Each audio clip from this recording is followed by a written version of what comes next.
لله نحمده ونستعينه ونستغفره ونعوذ بالله من شرور أنفسنا ومن سيئات أعمالنا من يهده الله فلا مضل له ومن يضلله فلا هادي له وأشهد أن لا إله إلا الله وحده لا شريك له وأشهد أن سيدنا ونبينا ومولانا محمدا عبده ورسوله صلى الله تعالى عليه وعلى آله وصحبه وبارك وسلم تسليما كثيرا. أما بعد فأعوذ بالله من الشيطان الرجيم. بسم الله الرحمن الرحيم. يا أيها الذين آمنوا اتقوا الله حق تقاته ولا تموتن إلا وأنتم مسلمون. صدق الله مولانا العظيم وبلغ رسوله النبي الكريم ونحن على ذلك من الشاهدين والشاكرين والحمد لله رب العالمين. بزرگان محترم اور برادران عزیز، قرآن کریم کی ایک مختصر سی آیت مبارکہ میں نے آپ کے سامنے تلاوت کی. اللہ تعالیٰ مجھے اس آیت کے ضروری مضمون کو، ضروری مفہوم کو اور جو مقصد میں آپ تک پہنچانا چاہتا ہوں اس کو صحیح طور پر بیان کرنے کی توفیق عطا فرمائے. اللہ تعالیٰ میرے دل کے اندر اخلاص پیدا فرما دے. اللہ تعالیٰ بہتر بات کا القاء دل میں کر دے، زبان سے جاری کروا دے. اللہ جل شانہ ہم سب کو قرآن کریم پر اور حضور اکرم صلی اللہ علیہ وسلم کی سنتوں پر عمل کرنے کی توفیق عطا فرمائے. میرے دوست اور بزرگوں، اللہ جل شانہ نے ہمیں جو زندگی دی ہے بے مقصد نہیں دی. ایک مقصد کے تحت اللہ تعالیٰ نے ہمیں زندگی دی ہے. ہم اس مقصد کو اس حد تک تو سمجھتے ہیں کہ ہم اس زندگی کی قدر کرتے ہیں بالکل بچپن میں. ایک بچہ جب پیدا ہوتا ہے تو اس کی ہم قدر کرتے ہیں، اس کی دیکھ بھال کرتے ہیں، اس کی پرورش کرتے ہیں. وہ اگر ادنا بیمار ہو جائے تو فوراً ہم تڑپ اٹھتے ہیں، ہسپتال تک پہنچاتے ہیں. زیادہ سے زیادہ رقم خرچ کرنے کی ضرورت پڑے ہم سب کچھ قربان کرنے کے لیے تیار ہوتے ہیں. کیوں؟ بچہ قیمتی ہے. بچہ قیمتی ہے، بہت ہی قیمتی ہے. قیمتی اس وقت، قیمتی کہنا اس بچے کی توہین ہے کہ قیمت لگ رہی ہے نا، وہ تو قیمت سے اوپر کی چیز ہے، مول سے اوپر کی چیز ہے، انمول ہے. بچہ انمول ہے. میرے دوستو، ایک بچہ، اس کی افادیت بظاہر کچھ نہیں. وہ بچہ جب بڑا ہوتا ہے، تتلا تتلا کر بات کرتا ہے، کلمہ پڑھتا ہے، ماں باپ کو بہت زیادہ اس کے اوپر پیار آتا ہے اور وہ چلنے دوڑنے بھاگنے لگتا ہے اور زیادہ پیار اور زیادہ محبت بڑھ جاتی ہے. میرے دوستو، اب اس کی قیمت اور زیادہ بڑھ گئی، لیکن ہم اس کی قیمت گھٹا دیتے ہیں. ہم اس کی صحیح تعلیم نہیں دیتے، ہم اس کی صحیح تربیت نہیں کرتے. نتیجہ یہ کہ جب وہ جوان ہوتا ہے تو ضائع ہو جاتا ہے، برباد ہو جاتا ہے. کس قدر افسوسناک بات ہے. ایک چھوٹا سا ایک دن کا بچہ، ڈاکٹر نے کہہ دیا کہ 10 لاکھ خرچ ہوں گے، تو باپ کہتا ہے کہ میں اپنے آپ کو بیچوں گا تب بھی اس کو بچا لوں. اس قدر قیمتی ہے ایک دن کا بچہ، 2 دن کا بچہ، اور اس کے اوپر آپ نے خرچ کیا. اللہ نے مہربانی کی، اس کی پرورش کی، دودھ پلا پلا کر اور اس کے بعد پھر غذا دے دے کر اور اس کی دیکھ بھال کر کر کے آپ نے اس کو بڑا کیا. 10-12 سال کا ہوا، 15 سال کا ہوا، 18 سال کا ہوا، بالغ ہوا، اور آپ کہتے ہیں کہ مجھے اس کی پرواہ نہیں. آپ کہہ سکتے ہیں کہ کون باپ ایسا ہے جو یہ کہتا ہے کہ مجھے اس کی پرواہ نہیں؟ پرواہ اگر ہوتی تو آپ اپنے بچے کو، اپنے بیٹے کو چوراہے کے اوپر رات گزارنے نہیں دیتے. چوراہوں میں رات گزار رہا ہے، فلمیں دیکھ رہا ہے، نشہ کر رہا ہے، کونوں خدروں میں بیٹھ کر نشہ کر رہا ہے، آپ کو معلوم نہیں آپ کا بیٹا ہے، آپ کا انمول سرمایہ ہے، انمول سرمایہ ہے۔ کسب حلال کے اندر اطیب اور سب سے پاکیزہ ترین حلال آمدنی آپ کا بیٹا ہے، اور ہم نے اس کو برباد کر کے رکھ دی، اس کے اندر سے روح نکال کے رکھ دی، وہ اب زندہ لاش ہے، ادھر سے ادھر تعفن پھیلاتا پھر رہا ہے۔ میرے دوستوں اور بزرگوں، زندگی اس قدر بیکار نہیں، زندگی بامقصد۔ دنیا کی ایک ایک چیز کو اللہ کہہ رہا ہے تمہارے لیے ہم نے اس کو پیدا کیا۔ هو الذی خلق لکم ما فی الارض جميعا، آسمانوں سے پانی برسایا، زمین سے سبزہ اگایا، انواع و اقسام کے پھل، میوے، غلے، اجناس، یہ اللہ نے پیدا کیے۔ کس کے لیے؟ تمہارے لیے۔ اللہ تعالیٰ نے پہاڑ پیدا کیے، ان پہاڑوں میں پتھر ہیں، انواع و اقسام کے پتھر، جواہرات ہیں، انواع و اقسام کے پتھر ہیں اور معدنیات ہیں۔ کس کے لیے؟ تمہارے لیے۔ اللہ تعالیٰ نے سمندر پیدا کی، سمندر کے اندر جواہر اور لعل، موتی، مونگے اور دنیا بھر کا قیمتی سرمایہ، کس کے لیے؟ تمہارے لیے۔ تم کس چیز کے لیے پیدا کیے گئے ہو؟ یہ بھی تو سوال ہے نا، میں کس چیز کے لیے پیدا ہوا ہوں؟ کیا میں اس کام کے لیے پیدا ہوا ہوں کہ چوراہے پر بیٹھوں، چادر پھیلا کر اور پھر تاش کے پتے پھینٹوں، تاش کھیلوں، لوڈو کھیلوں، گیم کھیلوں، ایک دوسرے کے ساتھ گپ شپ میں وقت ختم کر دیں؟ کیا اس کام کے لیے ہمیں پیدا کیا ہے؟ اتنے بڑے سورج کو اللہ نے کام میں لگایا، اتنے بڑے سورج، اتنے بڑے چاند کو اللہ نے کام میں لگایا، اور ان کے ساتھ لاکھوں سیاروں کو کام میں لگایا، اور یہ دنیا ہمیں لے کر گھوم رہی ہے، یہ زمین ہمیں لے کر گھوم رہی ہے اور انواع و اقسام کی چیزیں دکھا رہی ہے۔ کیا سب اللہ تعالیٰ نے بیکار پیدا کیا؟ نہیں، تمہارے لیے پیدا کیا، تو تمہارا مقصد ان سب سے اوپر ہونا چاہیے نا۔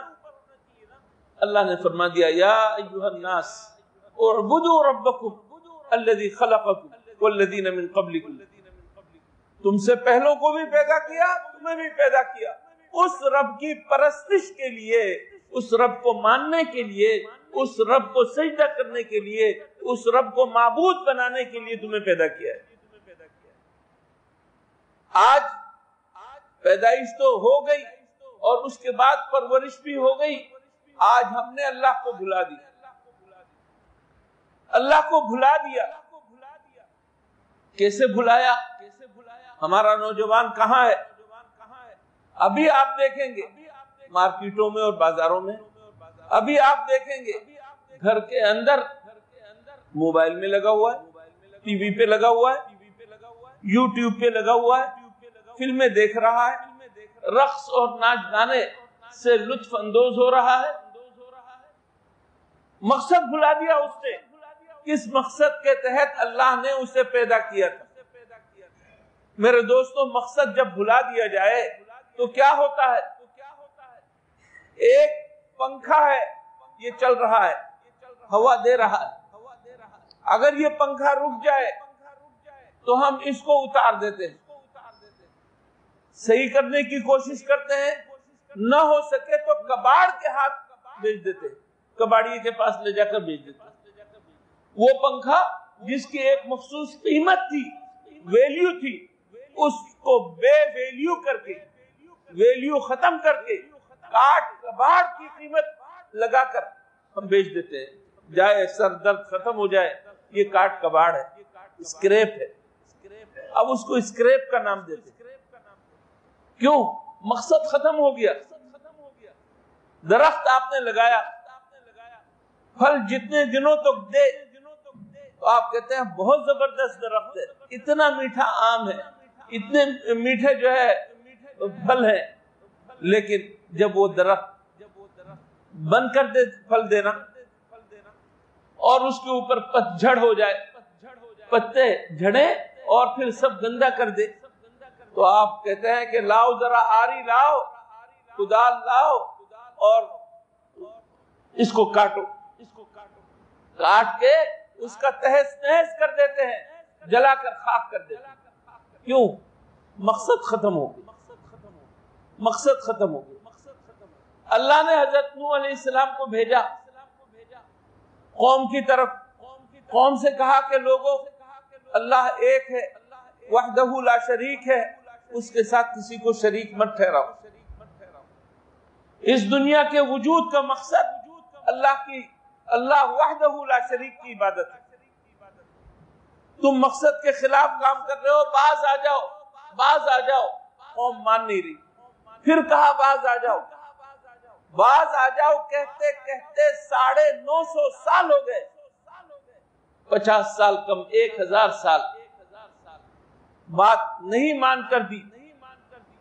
نتیجہ یہ کہ اللہ کی طرف سے عذاب آیا، اور مقصد چونکہ ختم ہو گیا تھا ان کے رہنے کا، اللہ کی پرستش نہیں کر رہے تھے، اللہ کی پوجا نہیں کر رہے تھے، تو کیا ہوا؟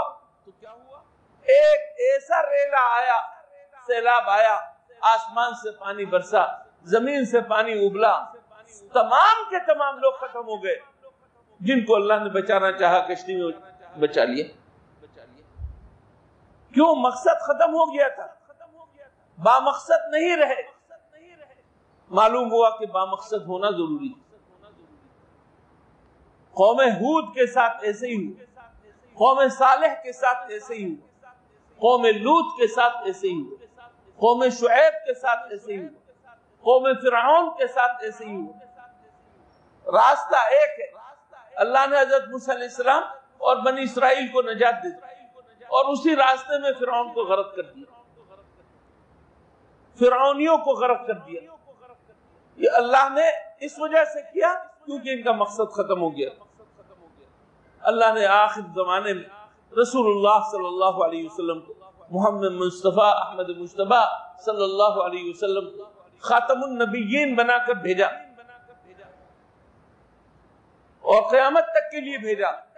اس خاتم النبیین رحمت للعالمین نے ایک عجیب دعا کر لی حضور اللہ تعالیٰ کے حضور، ایک عجیب دعا کر لی، عرض کیا کہ اللہ میری اس امت کو ایسی ہلاکت میں مبتلا نہ کرنا جیسے پچھلی قوموں کو تو نے مبتلا کیا کہ سارے کے سارے ایک دم ختم ہو جائیں۔